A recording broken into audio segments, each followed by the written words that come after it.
Hi friends, நான் இன்னைக்கு ரொம்ப ஒரு சோகமான அப்டேட் உங்ககிட்ட நான் ஷேர் பண்ணிக்க போகிறேன். என்னென்னா இப்போ நானும் என் ஹஸ்பண்டும் ஒன்றா இல்லை, பிரிஞ்சிட்டோம்.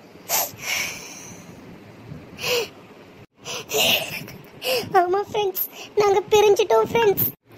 என்ன காரணம் என்ன ஏதுன்னு ப்ளீஸ் என்கிட்ட கேட்காதீங்க. நானே ஒரு 2 or 3 டேஸ்க்கு அப்புறம் உங்களுக்கு கண்டிப்பாக ஷேர் பண்ணுறேன். ஆனால் ஒன்று ஃப்ரெண்ட்ஸ், நம்ம யார் மேலேயும் அதிகமாக பாசமாக இருக்கக்கூடாது, யாரையும் நம்ம அதிகமாக நம்பிடக்கூடாது. அவங்களுடைய டிஸ்டன்ஸ் நம்மளை ரொம்பவே பாதிக்கும். அது இப்போதான் ஃப்ரெண்ட்ஸ் எனக்கு தெரியுது. உன்னை பார்த்தா என்ன பண்ணிட்டு இருக்கா சோபி குட்டி? உங்களுக்கு அறிவு இருக்கா? என்னாச்சு? இப்படி தள்ளி வாங்க. என்ன ஏங்க இப்ப வந்தீங்க? இல்ல புரியல எனக்கு. ஏன் இப்ப வந்தீங்கன்னா? வீட்டுல தானடி இருக்கேன்.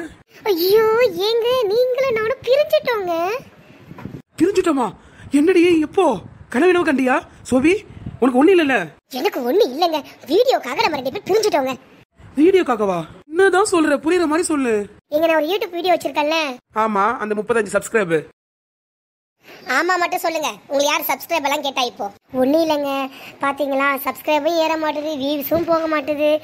அதனால எனக்கு ஒரு யோசனை வந்துச்சு. சரியாம்மா, இழுக்காம சொல்லு. இப்பெல்லாம் புருஷன் பொண்ணு பிரிஞ்ச மாதிரி வீடியோ போட்டா அதிகமாக வியூஸ் போதாங்க. என்ன நடந்துச்சு, என்ன சண்டை, எப்போ சேர மாட்டோமா, அதை பற்றி வீடியோ போட்டுக்கிட்டே இருந்தா அதிகமாக வியூஸ் போதாங்க. அதனால தாங்க நீங்களும் நானும் பிரிஞ்சிட்டோன்னு வீடியோ போட்டிருக்கேன். அறிவு இருக்கா உனக்கு? கொஞ்சமாவது அறிவு இருக்கா? இப்படி இல்லாம வீடியோ போடுவேன். இதை உங்க வீட்டுல எங்க வீட்டுல பார்த்தா என்ன நினைப்பாங்க? அதெல்லாம் ஒண்ணும் நினைக்க மாட்டாங்க. எந்த பிரச்சனையும் வராம நான் பாத்துக்கிறேன். நீங்க மட்டும் நான் வீடியோ எடுக்கும்போது முன்னாடி வராம இருந்தா மட்டும் போதும். சரியில்லை சோபி, இது ரொம்ப சரியில்லை. ஏங்க கோவப்படுறீங்க? சும்மா வீடியோக்காக தானேங்க. விளையாட்டு தான் வினையா போகும் சோபி, இது வேணாம். இந்த மாதிரி தேவையில்லாத வேலையெல்லாம் பார்த்துட்டு இருக்காது. ஏதோ வீடியோ எடுக்கிறேன், வீட்டில் நடக்கிறதெல்லாம் எடுத்து போட போறேன்னு சொன்னேன். சரி, நான் கம்முன்னு இருந்தேன். இதெல்லாம் தேவையில்லாத வேலை சோபி, பாத்துக்க. ஏங்க எந்த பிரச்சனையும் ஆகாதுங்க.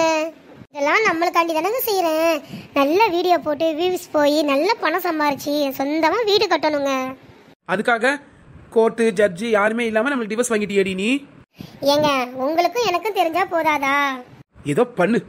என்னங்க ஒரு ஹெல்ப் சொல்லு. ஒரு வாரத்துக்கு வீட்டுக்கே வராம உங்க அம்மா வீட்லயே தங்கிக்கோங்க. இது எதுக்கு? அப்பதானுங்க வீடியோ நல்லா இருக்கும். நான் உங்களை மிஸ் பண்ற மாதிரி போடுறது வார்த்தையால மட்டும் இல்லைங்க, நம்ம முகத்திலேயே தெரியணுங்க. எக்ஸ்பிரஷன் ரொம்ப முக்கியங்க.